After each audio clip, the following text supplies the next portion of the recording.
O SBT tem a grande honra de conversar com o ex-presidente do Brasil, José Sarney, ele que ficou à frente do país de 1985 a 1990. Foi o primeiro presidente civil depois de 21 anos de ditadura militar. Presidente, muito obrigada pelas suas palavras, pela sua entrevista. A primeira coisa que a gente gostaria de saber é entender, na sua avaliação, na história recente do país, qual foi o acontecimento, o fato que mais lhe marcou em relação à política brasileira. Suane, primeiro eu quero dizer que tenho uma absoluta satisfação de estar sendo entrevistado por você e também pela SBT, que é uma emissora que tinha como proprietário, dirigente, o Silvio Santos, que foi uma pessoa com que eu também me dei muito bem, às vezes em que estivemos juntos e que nos encontramos. E durante algum tempo, os meus filhos, que têm uma televisão no Maranhão, eram repetidores da SBT. Você me pergunta quais os dois fatos mais impactantes, vamos dizer assim. Olha, eu não posso deixar de dizer que um é de uma maneira negativa, que foi naquela noite do dia 14, a doença do Tancredo e o seu martírio ao longo de dias que todos nós ficamos numa profunda comoção e ansiedade, né? Esse foi. E o outro positivo foi ver o dia que eu saí da presidência, quando eu descia a rampa, eu tirei o meu lenço branco e pensava que a multidão que estava ali ia me tratar mal, porque era do lado do presidente Collor, do lado do PT, e todos dois naquele tempo eram contra, durante o tempo que eu exercia a presidência da República. Eu tirei o meu lenço e, como se fosse uma despedida, branco. E aí, de repente, por um milagre, aquelas duas alas começaram a me aplaudir. Então eu fiquei profundamente comovido, positivamente, né? E ao mesmo tempo agradecido. Eu achava que era milagre da irmã Dulce, que ela era muito minha amiga e sempre me abençoava e tinha um carinho quase que filial comigo, embora eu fosse da idade dela quase, né? Então foram esses dois fatos, que são muito, um negativo e outro positivo.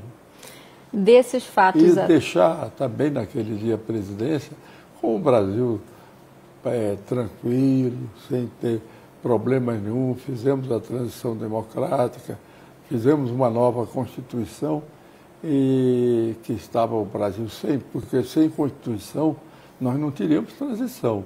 Eu achava, sempre disse a Ulisses, a transição é a Constituição.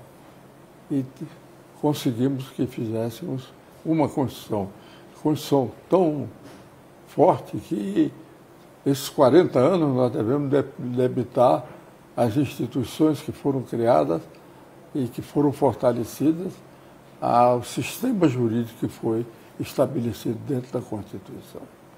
O senhor citou as instituições e de lá para cá, de fato, né, foram várias décadas de estabilidade política. Eu quero entender... mais longa década, mais longo período na história do Brasil que nós temos de democracia sem atos. E a gente teve, né, ao longo desse período, né, esse relacionamento entre judiciário, executivo, legislativo.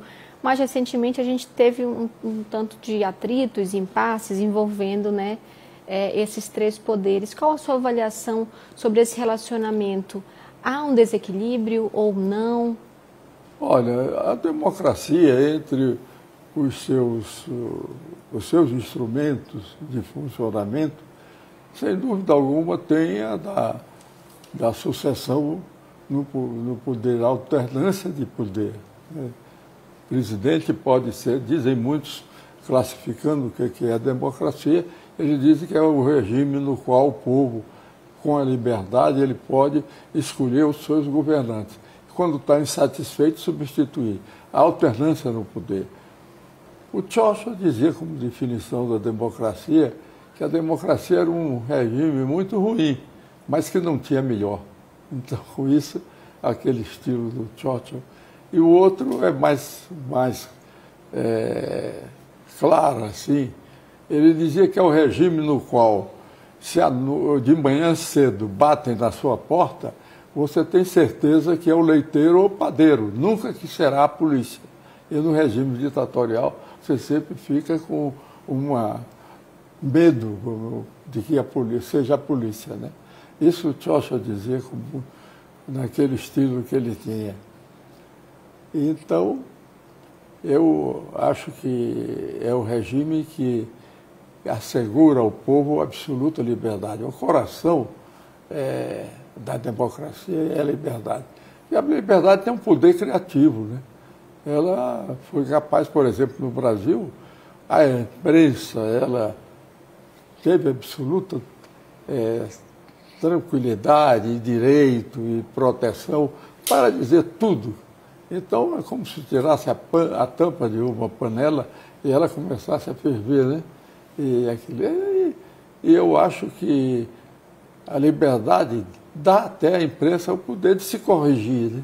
Quando chega depois, ela vem e corrige o que ela fez de errado, o que ela acha que deve corrigir. Eu, pelo menos, tenho essa experiência, por exemplo. Fui muito criticado durante o meu governo e hoje recebo uma retificação, vamos dizer assim, e todo o país me trata muito bem. E também, por que não dizer, a imprensa, que eu fui jornalista, comecei minha vida como repórter policial no Maranhão, cobrindo delegacia, era como todos começavam. E era Foca que se chamava, né? Eu fui Foca. Então, tenho um grande apreço pela carreira de jornalista. E um ponto que o senhor colocou aí, a questão de que o coração da democracia é a liberdade. Na sua avaliação, esses conceitos, né, de democracia e de liberdade, eles têm sido utilizados de acordo com a vertente política e ideológica aí dos nossos líderes? Ah, sim.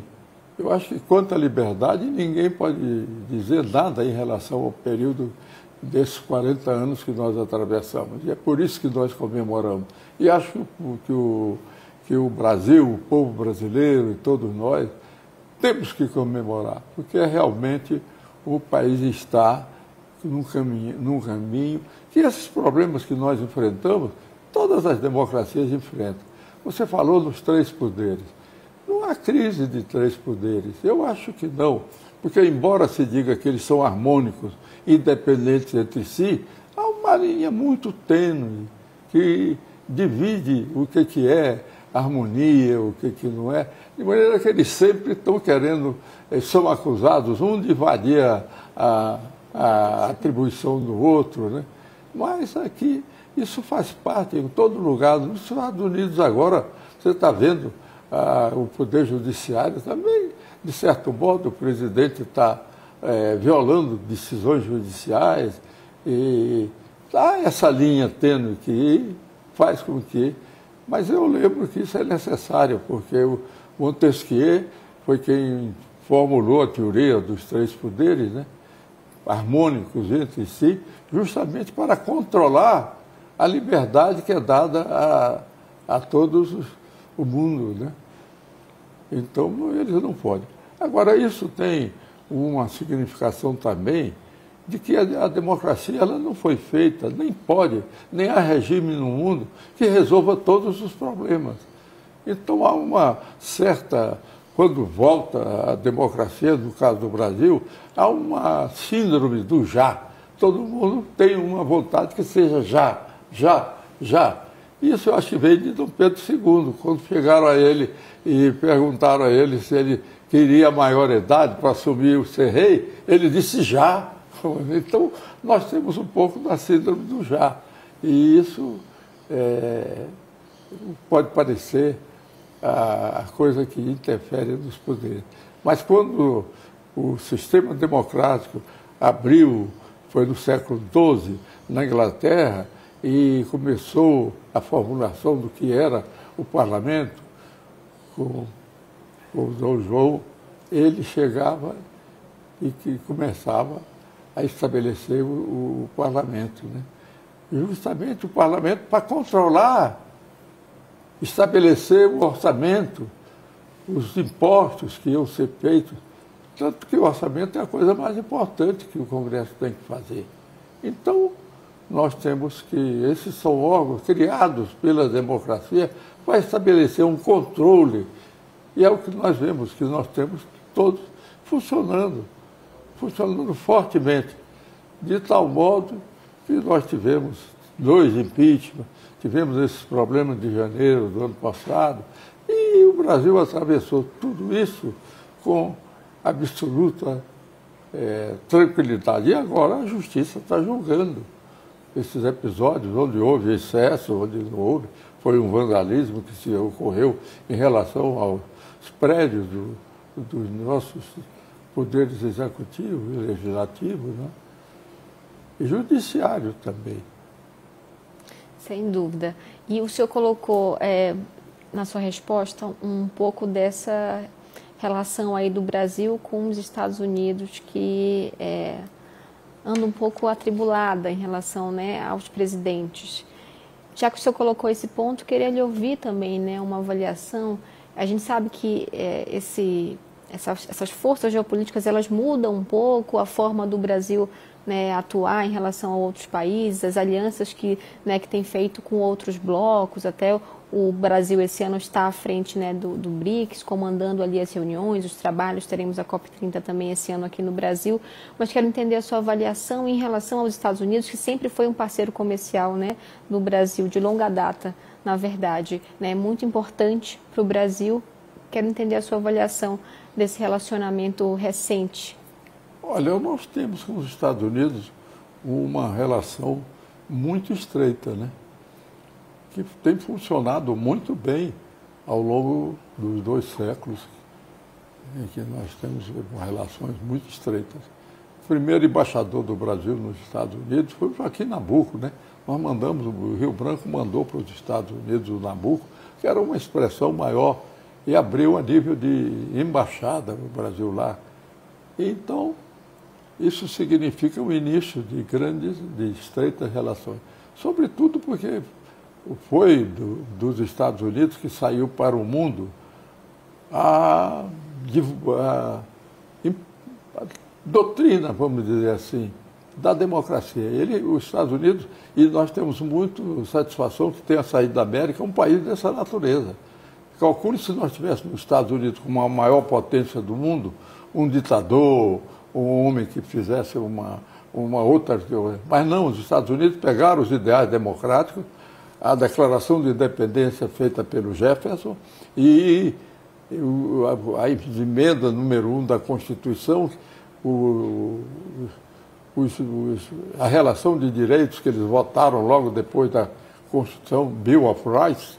Quer dizer, eles têm nos Estados Unidos, e nós sempre tivemos uma boa relação. Agora, essa relação não é sempre muito grande no nível exato entre todo mundo. Muitos presidentes americanos e brasileiros tiveram restrições em relação aos Estados Unidos. E pequenos problemas que os outros países têm. Problemas comerciais, problemas econômicos, problemas políticos, enfim. Isso faz parte. E no momento nós não estamos num tempo bom, né? Porque nós estamos com o presidente da Argentina, que é hostil ao Brasil. Nós temos o presidente dos Estados Unidos, que cita o Brasil sempre de maneira, não pejorativa, mas de uma maneira restritiva, né? Entendi. Ele já fez umas 3 vezes isso, já impôs sanções de altas taxas que ocorrem em relação ao aço. No meu tempo também eles fizeram uma coisa semelhante, não dessa magnitude de 25% as taxas, mas eu até reclamei, eu fiz chegar a que o Itamaraty fizesse, que foi uma coisa indelicada, porque o telegrama em que eles mandavam, o dia que eles fizeram nos Estados Unidos essas medidas, era 7 de setembro, não sabiam nem que era a independência do Brasil. Então, eu era o Reagan, que me recebeu também nos Estados Unidos muito bem. Depois disso, nós acertamos, encontramos uma fórmula e saímos, porque eu acho que esses casos sempre a gente deve levar dentro de uma conciliação, de uma maneira que a gente possa dialogar. Essa é o feitio do brasileiro, nossa Constituição determina isso e nós temos seguido isso. E basta ver que nós, durante o tempo que restauramos a democracia, nós estabelecemos uma estreita relação aqui na América do Sul. Eu com o Alfonsinho, com o Sanguinetti, fizemos o Mercosul, fomos a todos os países, agimos para que eles fossem democráticos, como foi o caso do Chile, foi o caso do Peru, foi o caso do Equador. Quer dizer, então, nós, inclusive na América Central, onde nós não tínhamos nenhuma tradição de participação diplomática, nós fizemos aquele grupo de amigos de contadora. Eu não quis, como presidente do Brasil, que o Brasil fizesse parte do grupo de contadora, porque eu achava que devia ser lá na América Central. Nós, países da América do Sul, devíamos fazer um grupo que fizemos de aliança, amigos de contadora, com a Argentina, com o Uruguai e tudo. E participamos da democratização de muitos países da América Central. E um outro ponto também que eu acho relevante a gente destacar nesse processo que a gente teve saiu do seu governo já saindo, né, da ditadura militar, e agora mais recentemente a gente veio também retomou essa discussão sobre o papel aí das Forças Armadas na política. Eu lembro que quando o senhor tomou, inclusive, posse, logo depois ali no início do seu mandato, o senhor passou ali em revista as tropas, usando um bastão de marechal. Então, quero entender primeiro um pouco desse momento histórico, né? Qual foi o sentimento de você como um presidente civil, o senhor ter feito essa ação diante, né, de militares que estavam ali, né, no poder há mais de 20 anos, e entender, na sua avaliação, qual é esse papel das Forças Armadas hoje para a manutenção da nossa democracia no país? Olha, eu acho que as nossas Forças Armadas foram muito importantes na vida do país. Depois da independência, foi o Caxias que assegurou a unidade nacional, que compôs a unidade nacional ao lado do Senado, ao lado do Conselho de Estado. Os historiadores todos fazem uma análise de tudo isso. Então, as guerras que tivemos, que podiam dar exceção de alguns lugares do Brasil, o Caxias, como pacificador, e era em nome do Exército Nacional, ele saiu e conseguiu que essas guerras não dividissem o país. Isto foi as Forças Armadas do Brasil. Quer dizer, no Maranhão, por exemplo, quando ele foi lá para a Balaiada, ele encontrou o Tamandaré, que também estava lá, que nesse tempo não era Marquês de Tamandaré, mas ela comandava aquela parte. Então nós temos uma grande dívida, todos nós, com elas, porque elas participaram sempre da vida do país. Agora, em alguns momentos, houve uma participação que era muito daquilo que ocorria na América Latina, que era realmente a da intervenção das Forças Armadas, quer dizer, criou o militarismo. E o que é o militarismo? É a agregação de força política ao poder militar, o que é impossível. A doutrina hoje da Escola Superior de Guerra é justamente que o maior poder e todos os poderes é o poder civil, e dele dependem todos os outros poderes. Quer dizer, então, quando eu fui presidente, as Forças Armadas estavam ainda muito divididas, porque havia um grupo muito grande que sustentava o regime autoritário, que não era simpático à transição, e principalmente a minha posse, né? Mas eu tive como ministro do Exército o general Leônidas Pires Gonçalves, que eu acho que foi o melhor ministro do Exército que nós já tivemos ao longo de nossa história. porque ele aceitou e transmitiu a toda a tropa e as diretrizes que eu tinha estabelecido. Essas diretrizes foram duas. E quando você refere ao negócio do bastão de comandante, eu fiz de propósito, porque eu tinha dito ao ministro e aos generais todos que tinham comigo que eu ia governar com dois princípios. Primeiro, como eu era o comandante em chefe das Forças Armadas, e aí o bastãozinho que eu queria mostrar é que eu era o comandante em chefe das Forças Armadas. E o dever de todo comandante, eu disse a eles, é zelar pelo seu subordinado. Então eu não quero aquelas ordens do dia com mensagens subliminares e tudo. Ninguém fala. Quem fala é o presidente, porque ele é o comandante em chefe das Forças Armadas. E quem vai defendê-lo sou eu. Vocês levam ao ministro e o ministro me traz e sou eu quem vai defender. Com isso eu tranquilizei, porque todos eles estavam receosos de que houvesse represálias em relação a ele. O próprio Tancredi inspirou a confiança que a prudência seria exercida durante o mandato dele. E eu, herdando os princípios da Aliança Democrática, inclusive tinha esse, de nós não temos relação ao passado nenhuma atitude de represália, nem de perseguição. E isso ocorreu. E o segundo princípio foi o seguinte, diretriz era melhor dizer, foi eu sou o comandante em chefe, mas quero dizer que a transição será feita com as Forças Armadas e não contra as Forças Armadas.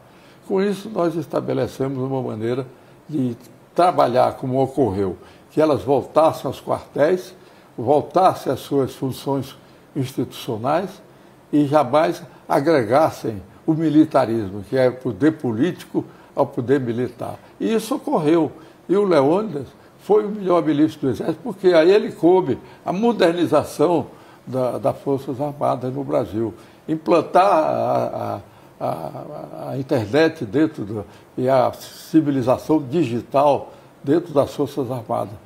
Como exemplo, temos o Centro de Guerra Eletrônica aqui, em vez de nós estarmos usando aqueles fuzis antigos, treinando tiro, os cadetes iam para os computadores e se aperfeiçoavam muito mais aptos do que antes. Então, com isso, com a profissionalização das Forças Armadas, demos a eles condições de trabalhar numa mensagem, numa posição extraordinária, que era essa de acompanhar a mudança da humanidade, que é justamente o mundo digital. Então, eles ficaram absolutamente profissionalizados e que se mantiveram e com a consciência de que eles fazem parte do país para que se tenha sempre o regime democrático, que é o regime do povo. Essa definição do Lincoln, eu acho que a gente deve repetir sempre, do povo, pelo povo e para o povo. O senhor acha que essa mensagem, que esses ideais de unificação, eles precisam estar presentes agora no país para também acabar com uma possível divisão, não só do país, como também das Forças Armadas? Eu acho que a democracia também tem isso. Ela tem que manter a vigilância, né? Porque ela tem muitos inimigos. Em quantos lugares do mundo ela já sucumbiu com inimigos, né? E de maneira que a gente tem que ter sempre uma vigilância muito grande. Já nós, então, dizíamos, e eu era rapaz ainda, no tempo, não sei se da juventude, eu era do tempo da UDN, brigadeirista, e o lema nosso era o preço da liberdade contra o Getúlio, né, que naquele tempo era o ditador, a eterna vigilância. Né? Esse era o lema do nosso. Eu acho que esse lema ainda é aplicável eternamente à democracia, quer dizer, sempre devemos vigiar por ela. O Mangabeira dizia que era uma plantinha tenra, que a gente devia regar para que ela não morresse nunca. E eu tenho a satisfação de saber que eu governei num tempo de transição, que eu achava, até usei essa expressão, que a história se contorcia, né? E devo dizer que durante esse tempo eu pensei muitas vezes que podia ser deposto, porque nós estávamos numa situação em que não tínhamos uma parte do regime militar, a parte política também. Eu tinha sido vice-presidente, eu não tinha escolhido o ministério, eu tinha um ministério contra mim, eu não tinha participado da elaboração do programa de governo. Então, que eu pensasse nisso, mas a democracia não morreu em minhas mãos, ao contrário, ela floresceu, entreguei o país pacificado, entreguei o país, inclusive, na mão de um adversário meu, mas isso era, para mim, uma grande coisa. E depois, isso possibilitou, já naquele ano, que um operário, que era o Lula, fosse candidato à presidência. E que, por pouco, ele perdeu a eleição. Que só pôde ocorrer porque o país passou a ter uma democracia tão grande que nós saímos da República dos marechais até um operário, como hoje ocorre no Brasil. O senhor citou a questão da vigilância, citou o presidente Lula, e a gente está aí às vésperas também, né, das eleições 2026. E isso passa também por lideranças. Quero entender a sua posição em relação a essa possível reeleição de Lula em 2026. Olha, eu pertenço a um partido que é o MDB, né? E eu acho que o nosso partido, eu já disse isso, ele deve apoiar o Lula, porque nós temos uma aliança com o Lula e ele fez alguns bons governos. Ultimamente ele está realmente tendo outro panorama de maneira mundial, não é brasileira, que o mundo está mudando muito nesse momento, né? Nós vemos no mundo inteiro uma direita que se expande, uma esquerda despreparada, quer dizer que então nós vamos ver que esse momento é muito difícil. E o Brasil, de certo modo, está muito carente de lideranças. Eu acho que a coisa pior que o regime militar fez a nível partidário foi a lei que acabou com os partidos políticos. Porque o partido político, bem ou mal, ele era uma escola onde se formavam as lideranças. E no momento que acabaram-se os partidos políticos tradicionais, que tinham história, que viveram tantos anos, nós destruímos as lideranças que existiam. E não foram criadas, nem tem tempo ainda de serem criadas lideranças novas, né? Mas eu acho que isso há uma maneira de corrigir o tempo, né? O Deng Xiaoping, quando conversou comigo, disse que nós que era o grande reformulador da China, né? Ele disse que nós no Ocidente não sabíamos o que era o tempo e que eles no Oriente tinham uma noção do tempo exata, né?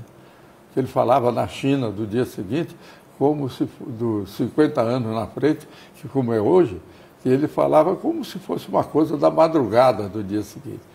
Até tem uma piada em relação a ele. Perguntaram ao Deng Xiaoping, o que o senhor acha da Revolução Francesa? E ele respondeu, isso é uma coisa muito recente, é preciso que a gente deixe o tempo passar para poder avaliar. E um ponto que o senhor colocou é em relação ao governo, né, esse apoio do MDB, e o senhor falou também um pouco da questão econômica, o seu governo também enfrentou grandes desafios. O senhor acredita que o governo atual vai conseguir superar esses desafios ali em parceria com o Congresso Nacional também, que faz essa legislação também? Eu devo dizer a você, sabe, que realmente eu sou otimista em relação ao Brasil. Não posso jamais deixar de ser. Eu que vim no estado fraco do Brasil, de uma cidadezinha que só tinha 2 ruas, então cheguei à presidência da República. O Lula, que era um retirante do Nordeste, chega a presidente da República. Então nós temos que acreditar que esse país é um grande país, tem uma oportunidade para todos nós. Para você ser uma grande jornalista, entrevistadora, para os outros o Silvio Santos chegar também e alcançar o nível que ele alcançou. Então, a mobilidade da nossa sociedade, ela é extremamente democrática. basta dizer que um campo de futebol, a coisa mais democrática de um campo de futebol, todo mundo ali de camisa, rico, pobre, quer dizer, então é uma coisa extraordinária. Então eu acho que o Brasil vai superar todas essas dificuldades e vai ser um grande país do mundo, que ele já é. Ele é a 7ª economia mundial hoje. O Delfim Neto teve a oportunidade de eu ouvi-lo fazendo uma conferência no SELMA, de dizer que o Brasil foi o país que mais cresceu no século passado. Então, é uma coisa que a gente deve ter os lados positivos do país. Quer dizer, vou me encaminhando para o final da nossa... Eu acho que, então, vou lhe dizer mais uma coisa. Quer dizer, pois nós já atravessamos alguns problemas que os outros países ricos não atravessaram. Quer dizer, nós não temos problema de religião, não temos problemas de raça, não temos problemas de migrações massivas, como está tendo a Europa e como os Estados Unidos se comportam até hoje. Quer dizer, eles têm todos esses problemas, nós não temos. Nossos problemas são problemas de conjuntura, não são problemas de estrutura. Então, isso faz com que a gente tenha uma grande confiança e, ao mesmo tempo, uma grande esperança de que nós caminharemos. Agora, é preciso, no momento, que a gente não tenha tanto como está um pouco, tendo uma radicalização que cria uma divisão entre o ódio e o amor, né? Fica uns condenados à salvação, outros condenados à perdição. Não, todos somos iguais, todos somos irmãos e devemos buscar um nível de convivência em todos os setores, no setor político, no setor econômico, onde também temos grandes lideranças. No setor econômico nós temos, mas no setor político, evidentemente, eu devo confessar que eu acho que estamos numa fase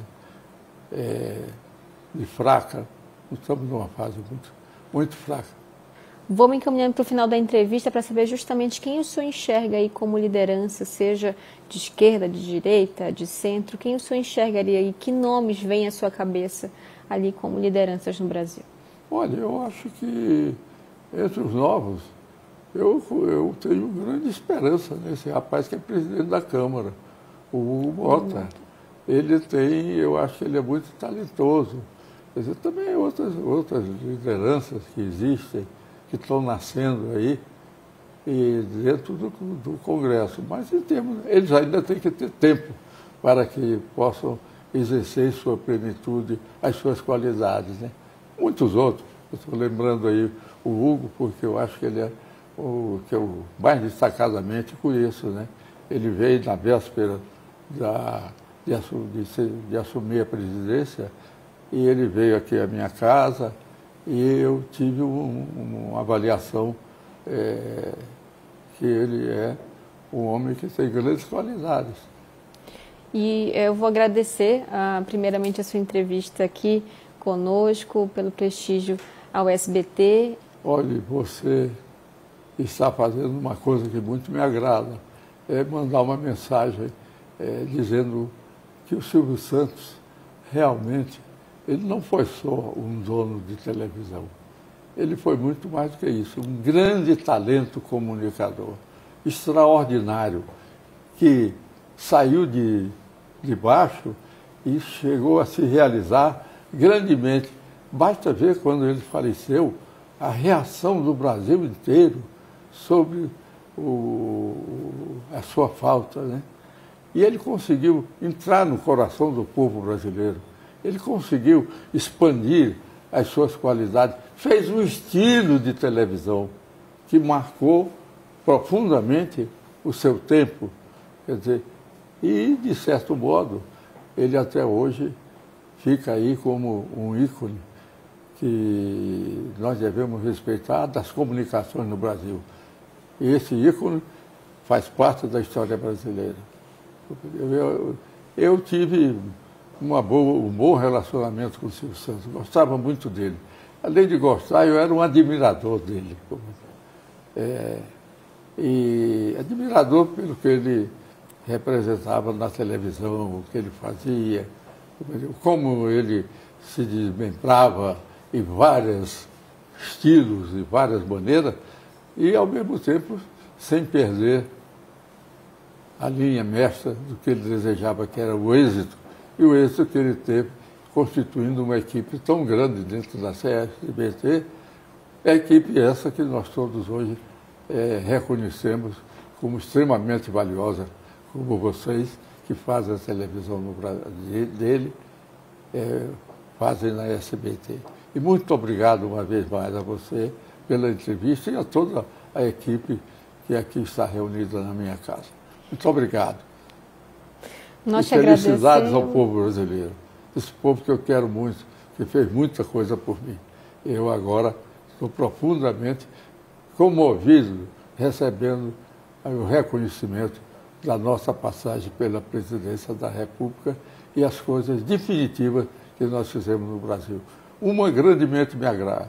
Eu nunca tive inimigos, nunca tive perseguir. Fiz um governo de tranquilidade, de união, de diálogo e hoje eu acho que eu tenho um reconhecimento extraordinário em relação a tudo no Brasil. Reconhecido e grato porque o povo brasileiro fez por mim. Presidente José Sarney, muito obrigada pela sua entrevista e também a você que nos acompanhou até agora. Até!